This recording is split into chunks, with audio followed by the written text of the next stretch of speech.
വരിക.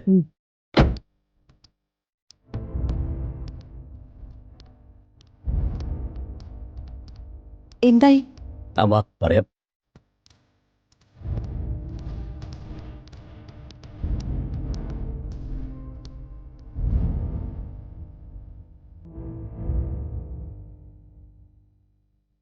ഇരിക്ക.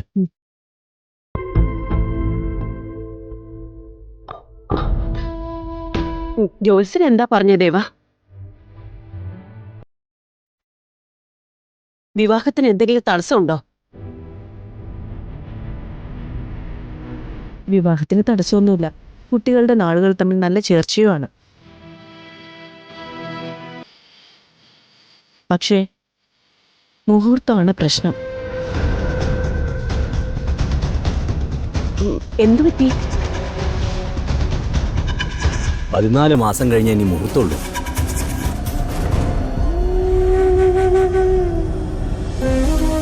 അയ്യോ, അത് കഷ്ടായല്ലോ. ഇപ്പൊ നമുക്കൊരു സമാധാനത്തിന് കല്യാണം 14 മാസം കഴിഞ്ഞ് നടത്താം. അതല്ലെങ്കിൽ ജോത്സ്യൻ ഒരു മുഹൂർത്തം കൂടി പറഞ്ഞിട്ടുണ്ട്. നാളെ രാവിലെ.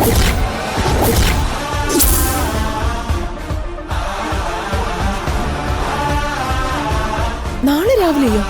അതെ, ഏറ്റവും ഉത്തമമായ ഒരു മുഹൂർത്തമുണ്ട്. അത് നാളെ രാവിലെയാണ്.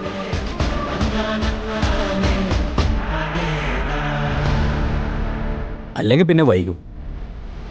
ഞങ്ങൾ അവിടെ വെച്ചൊരു തീരുമാനം പറഞ്ഞില്ല. നിങ്ങളൊക്കെ ആയിട്ട് ഒന്ന് ആലോചിച്ചിട്ടാവാന്ന് കരുതി.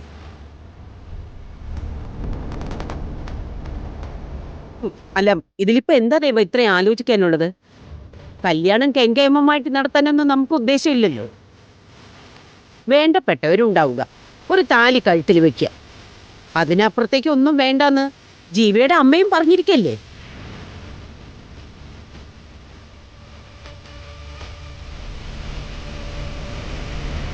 അതൊക്കെ ശരിയാമ്മേ.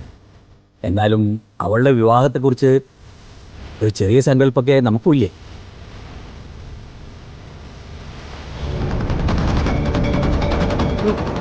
ഒരു ചടങ്ങാണോ വലുത്, അതോ സൗഭാഗ്യത്തോടു കൂടിയുള്ള അവളുടെ ജീവിതമാണോ വലുത്? അതൊന്ന് ആലോചിച്ച് നോക്ക്.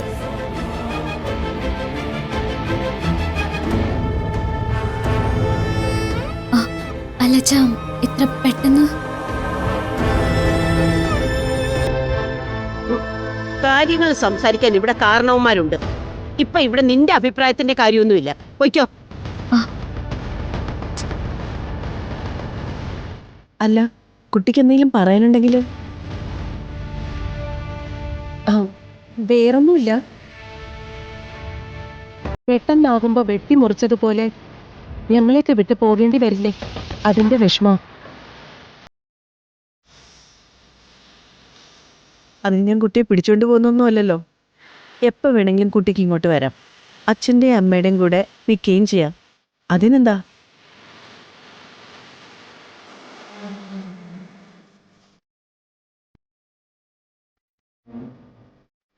ബന്ധുക്കൾക്ക് ചിലപ്പോൾ ചില പരാതികളൊക്കെ ഉണ്ടാവാം. പക്ഷേ ഞാൻ കുട്ടികളുടെ കാര്യം മാത്രമേ നോക്കുന്നുള്ളൂ. അവർക്ക് ഏറ്റവും ഉത്തമമായ മുഹൂർത്തം നാളെയാണെങ്കിൽ ആ വിവാഹത്തിന് ഞങ്ങൾ തയ്യാറാണ്. ദേവ, കണിമംഗലത്തെ കാര്യമല്ലേ നീ ആലോചിക്കുന്നത്? ഇതെന്താ അവർക്ക് മനസ്സിലാക്കാൻ പ്രയാസമുള്ള കാര്യമാണോ? തൽക്കാലം ഇതങ്ങ് ഉറപ്പിക്കുക, എന്നിട്ട് അവരെയൊക്കെ വിളിച്ച് പറയാം. ഉറപ്പിച്ചോളൂ, നീട്ടണ്ട.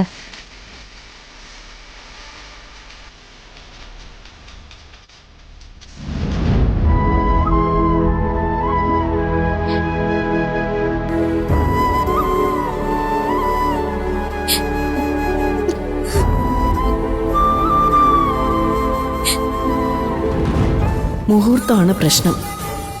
നാളെ രാവിലെ.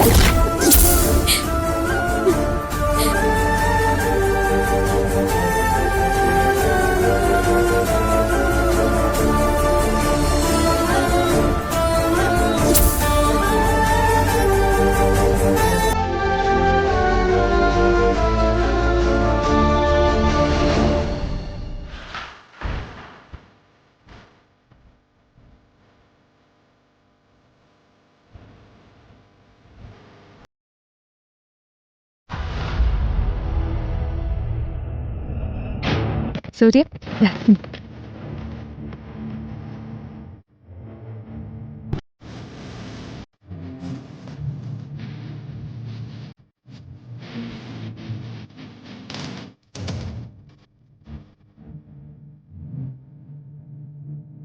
സൂര്യ ദാ.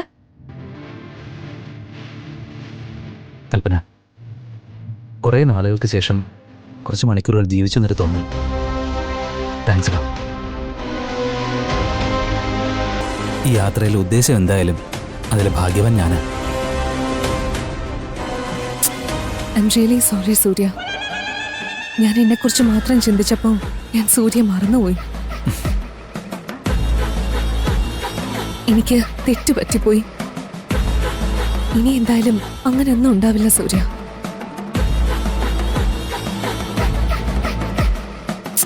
നമ്മൾ എന്തിനാ വെറുതെ തമ്മിൽ തല്ലുന്നത്? നമുക്ക് തമാശകൾ പറഞ്ഞ് മറ്റുള്ളവരെ പോലെ ജീവിതം ആസ്വദിച്ച് മുന്നോട്ട് പോകാം. സൂര്യ കഴിക്കേ. സൂര്യയോടുള്ള ദേഷ്യത്തിന്റെ പേരിൽ എല്ലാവരോടും ഞാൻ മോഷിച്ചു.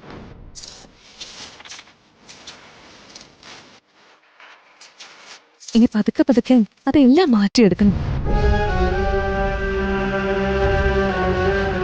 സൂര്യ കഴിക്കേ. വേണ്ടടോ, എന്റെ വയറ് നിറഞ്ഞു. അങ്ങനെ പറഞ്ഞാ പറ്റൂല. ഇത് കഴിച്ചേ പറ്റൂ. ദാ കഴിക്കേ. തീർക്ക്. ആ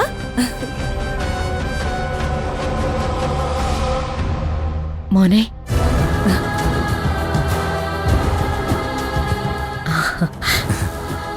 എന്താമ്മേ? ഒന്നുമില്ലടാ, നീ ഭക്ഷണം കഴിച്ചോ? ആ, കഴിച്ചാ മതി. വയറ് നിറച്ച് കഴിച്ചു. കൽപ്പന ഭാരത്തുനിന്ന് എനിക്ക്.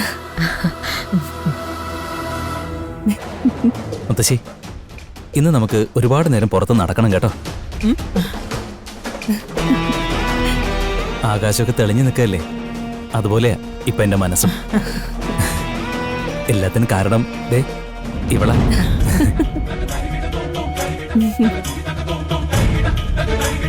എന്നാ നിങ്ങൾ തയ്യാറാവും മക്കളെ. വാ മോനെ. ശരി മോളെ.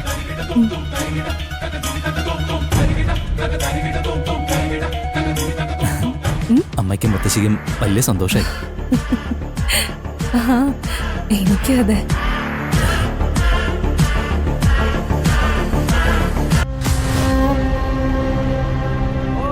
വീൽ ചെയറിലിരിക്കുന്ന ആളാണ്. കൈകാര്യം ചെയ്യാൻ എളുപ്പമാണ്. പാറക്കെട്ടിന് മുകളിൽ നിന്നോ മറ്റോ തള്ളിയിട്ടാൽ മതി. അബദ്ധമാണെന്ന് എല്ലാവരും കരുതിക്കോളൂ. ശരി സാർ, ഞങ്ങൾ വരേണ്ട സ്പോട്ട് മാത്രം പറഞ്ഞാൽ മതി. അത് ഞാൻ കൃത്യമായിട്ട് ലൊക്കേഷൻ അയക്കാം.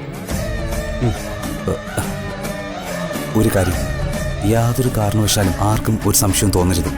അത് കള സാറേ, ഞങ്ങൾ ഈ പണി തുടങ്ങിയിട്ട് കാലം കുറച്ചായി സാറേ.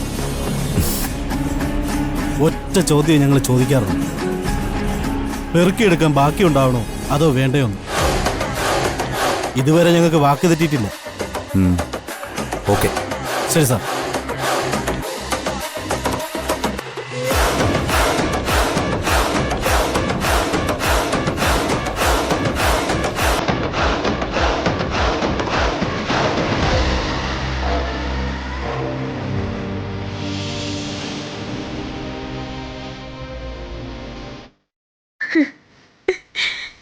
പത്മിനി,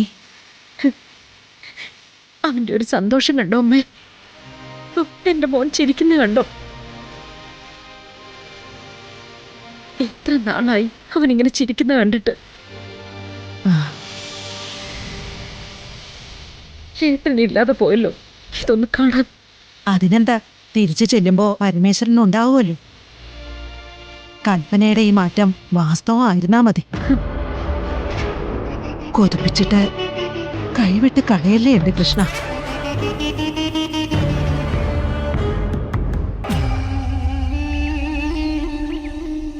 ആ ശരി, വെക്കട്ടെ. എന്താ? പരമേശ്വരനും ചന്ദ്രശേഖരനും ഒരു ബിസിനസ് കാര്യത്തിന്റെ യാത്രയിലാണ്. നാളെ മുഹൂർത്തത്തിന് എത്താന്ന് ഉറപ്പൊന്നും പറഞ്ഞില്ല. ശ്രമിക്കാന്നാ പറഞ്ഞു. ഇങ്ങനെ പെട്ടെന്നൊരു തീരുമാനം എടുത്തതിന് പരാതിയൊന്നും പറഞ്ഞില്ലല്ലോ അല്ലേ? അദ്ദേഹം ഒരു നല്ല മനുഷ്യനാ. തിരുമേനി ഒരു കാര്യം തീരുമാനിച്ചാൽ അത് നല്ലതിന് വേണ്ടിയായിരിക്കുമല്ലോ എന്നാണ് അദ്ദേഹം പറഞ്ഞത്. ഇനിയിപ്പോൾ വരുണിൻ്റെയും ബാക്കിയുള്ളവരുടെയും കാര്യമാണ്. അവരെല്ലാരും കൂടി യാത്ര പോയിരിക്കാണെന്നല്ലേ പറഞ്ഞത്? നാളെ തന്നെ തിരിച്ചു പോരേണ്ടി വന്നാ അത് മുടങ്ങില്ലേ? സത്യമാണ്. പക്ഷേ അറിയിക്കേണ്ടത് അറിയിക്കാതിരിക്കാൻ പറ്റില്ലല്ലോ. വരുണിനെ വിളിച്ച് കാര്യം പറയാം. പരമേശ്വരൻ പറഞ്ഞ കാര്യം അറിയിക്കാം. എന്നിട്ടെല്ലാം അവർ തീരുമാനിക്കട്ടെ.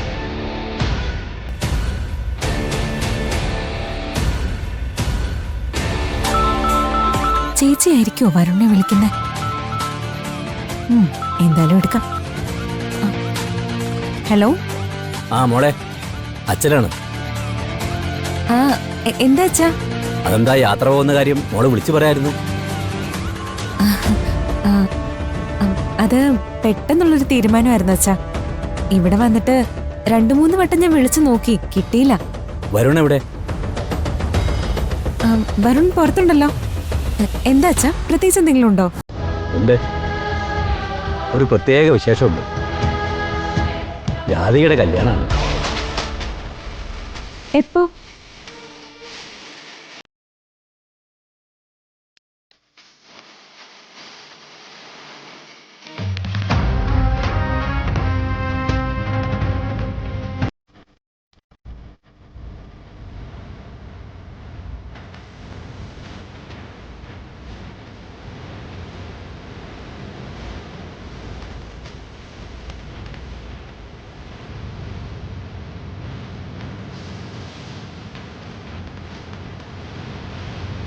തിരുമേനി പറഞ്ഞതുപോലെ അങ്ങയുടെ ക്ഷേത്രത്തിൽ വെച്ച് അങ്ങയുടെ മകളെ എൻ്റെ കൈപിടിച്ച് ഏൽപ്പിച്ചാൽ മതി. മറ്റൊന്നും ഞങ്ങൾ പ്രതീക്ഷിക്കുന്നില്ല. ഇപ്പൊ നമുക്കൊരു സമാധാനത്തിന് കല്യാണം 14 മാസം കഴിഞ്ഞ് നടത്താം. അതല്ലെങ്കിൽ ജോത്സ്യൻ ഒരു മുഹൂർത്തം കൂടി പറഞ്ഞിട്ടുണ്ട്, നാളെ രാവിലെ. ഒരുപാട് നീണ്ടു പോകണ്ടെന്ന് കരുതിയാ ഇങ്ങനെ തീരുമാനിച്ചത്. പക്ഷേ ഇപ്പൊ നിങ്ങളാരും ഇവിടെ ഇല്ലാതായി പോയല്ലോ. മോള് വരുന്നെന്ന് വിളിച്ചാല് ഒന്ന് വന്നിട്ട് തിരിച്ചു പോകാമോന്ന് ചോദിക്കായിരുന്നു. അച്ഛാ, ഞങ്ങള് ഒരുപാട് ദൂരത്താ. ഇപ്പൊ പുറപ്പെട്ടാ പോലും നാളെ മുഹൂർത്തത്തിന് മുൻപ് എത്തുമെന്നുള്ള കാര്യം സംശയമാ. പിന്നെ അത് ടൂറിന്റെ കാര്യം മാത്രമല്ല, ഏട്ടൻ ഇവിടെ ഒരു ചികിത്സയുടെ കാര്യം കൂടിയുണ്ട്. ഒരു നാട്ടുവൈദ്യന്റെ അടുത്താ. അദ്ദേഹം പല രാജ്യങ്ങളൊക്കെ സന്ദർശിക്കുന്ന ആളാ. 6 വർഷം ശ്രമിച്ചിട്ടാ ഇപ്പൊ ഒരു അപ്പോയിന്റ്മെന്റ് കിട്ടിയിരിക്കുന്ന. ഇപ്പൊ തിരിക്കുവാണെങ്കിൽ അതും കൂടി മുടക്കണം. ആകെ കുഴഞ്ഞു പോയല്ലോ കൃഷ്ണ. അച്ഛനിതിന് ടെൻഷനാവൊന്നും വേണ്ട. ഇവിടെയുള്ളവരെയൊക്കെ ഞാൻ കാര്യങ്ങൾ പറഞ്ഞ് മനസ്സിലാക്കിക്കോളാം. പരമാവധി മുഹൂർത്തത്തിന് മുൻപ് എത്താനും ശ്രമിക്കാം. ഒരാൾക്കും പരാതിയില്ലാതെ നോക്കിയാ പോരെ? അത് മതി. എന്നാലും മനസ്സിനൊരു അല്ല, അച്ഛൻ ഇപ്പൊ വരുണിനെയോ മുത്തശ്ശിയോ വിളിച്ച് സംസാരിച്ച എല്ലാം മതിയാക്കി അവര് പോരും. പിന്നെ ഏട്ടന്റെ ചികിത്സയ്ക്ക് ഇതുപോലെ 6-7 വർഷം കാത്തിരിക്കേണ്ടി വരും. പാവം, എഴുന്നേറ്റ് നടക്കുന്നത് കാണാൻ എല്ലാവർക്കും ആഗ്രഹമുണ്ട് അച്ഛാ. അതുകൊണ്ടാ പറയുന്നേ. എന്നാ പിന്നെ അങ്ങനെ ആയിക്കോട്ടെ മോളെ. അവിടെ ആരെങ്കിലും ഇതേക്കുറിച്ച് പറയുകയാണെങ്കിൽ മോൾ അച്ഛനെ വിളിക്കണം. അച്ഛനെ അവരോട് നേരിട്ട് സംസാരിച്ച് തീർത്തോളാം. എന്താ അച്ഛാ ഇത്? എന്നെ അവരെല്ലാവരും എത്ര സ്നേഹിക്കുന്നുണ്ടെന്ന് അച്ഛൻ കണ്ടതല്ലേ. ഞാനൊരു കാര്യം പറഞ്ഞാ അവർക്ക് മനസ്സിലാവാതിരിക്കോ? അച്ഛൻ ഫോൺ വെച്ചേ.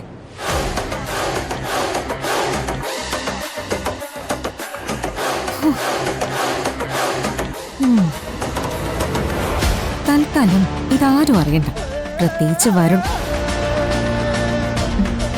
നമ്പർ ഡിലീറ്റ് ചെയ്തേക്കാം.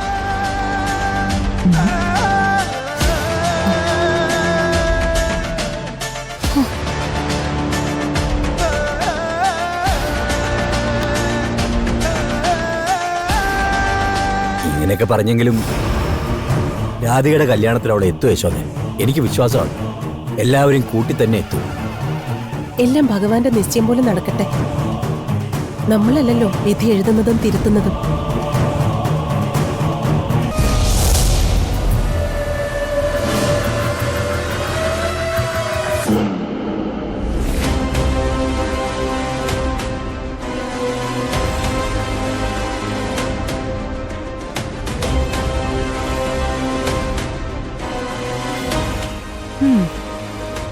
ദേ അതാ നിൽക്കുന്ന മുത്തശ്ശിയുടെ പ്രണയ ജോഡികള്.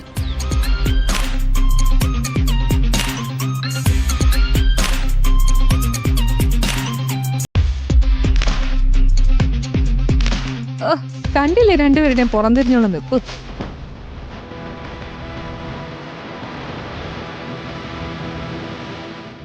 പുറത്ത് ആളുകൾ കാണുന്ന സ്ഥലമല്ലേ, അവിടെ ഇപ്പോ കെട്ടിപ്പിടിച്ച് നിൽക്കാൻ പറ്റുമോ? മതി മതി, അവര് തമ്മിൽ എന്താ സംഭവിക്കുന്നതെന്ന് ഇപ്പൊ കാണാലോ.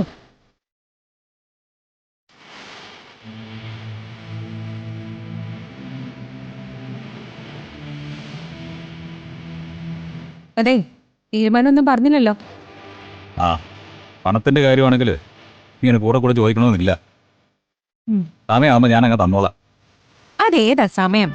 ആ അച്ഛന്റെ കാര്യം ഞാൻ പറഞ്ഞില്ലേ. എനിക്കത് കേക്കണ്ടെന്ന് ഞാനും പറഞ്ഞു. എനിക്ക് ഇപ്പൊ ഈ നിമിഷം പണം കിട്ടണം. ഇല്ലെങ്കിലോ? ദേ ആ പാറ കണ്ടോ? ഞാൻ അതിന്റെ മുകളിൽ നിന്ന് താഴേക്ക് ചാടും. ആഹാ, കണിമംഗലത്തെ കൊച്ചുമോൻ വിവാഹം കഴിച്ചുകൊണ്ടുവന്ന ഭാര്യയെ കൊണ്ടുവന്ന് കൊക്കെ തള്ളിന്ന് എല്ലാരും അറിയട്ടെ. ഓഹോ, പേടിപ്പിക്കുകയാണോ?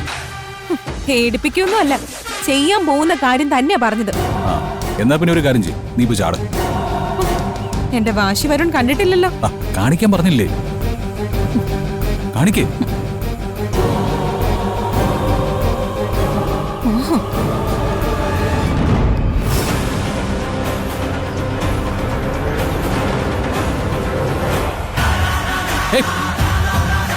പ്രിയങ്ക,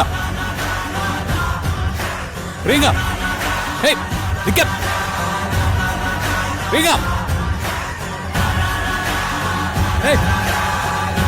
പ്രിയങ്ക നിക്കാൻ, പ്രിയങ്ക അവിടെ നിൽക്കാൻ,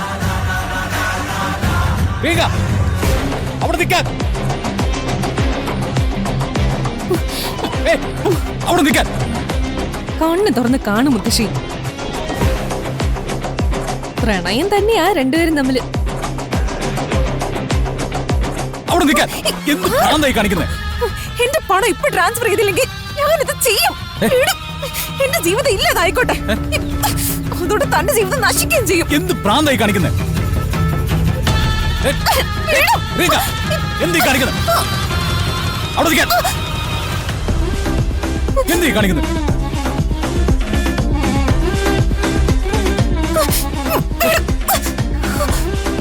അടങ്ങിയിരിക്ക അവിടെ.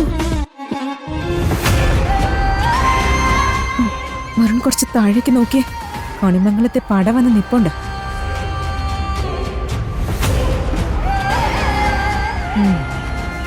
നമ്മളെ രണ്ടുപേരെ ഹണിമൂൺ അയച്ചിട്ട് നമ്മളെ വാച്ച് ചെയ്യാൻ വന്ന് നിൽക്കുക എല്ലാരും കൂടി.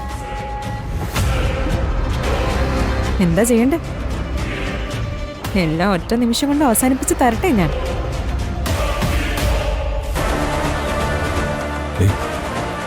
അമ്മയുണ്ട്, മുത്തശ്ശിയുണ്ട്, ഏട്ടനുണ്ട്. തൽക്കാലം അവരാരും ഇതൊന്നും അറിയാൻ പാടില്ല അല്ലേ? ഓക്കെ, നമുക്കത് മാനേജ് ചെയ്യാം. പക്ഷേ എനിക്ക് എന്ത് തരുന്നു? എന്തു തരാൻ? ഞാൻ പറഞ്ഞില്ലേ, അഭിനയിക്കണമെങ്കിൽ എനിക്ക് കൂലി വേണം. ഇപ്പൊ നിൽക്കുന്നവരെ മുഴുവൻ വിശ്വസിപ്പിക്കണമെങ്കിൽ പറഞ്ഞുറപ്പിച്ച തുകയുടെ കൂടെ ഒരു 5 ലക്ഷം അത്രയും മതി. 5 ലക്ഷം? ശരി, വാക്കല്ലേ? വാക്ക്. പോ അവിടുന്ന്. പ്രിയങ്ക,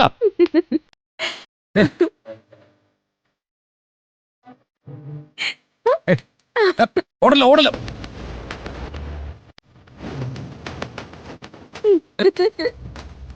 അവിടെ നിൽക്കാൻ.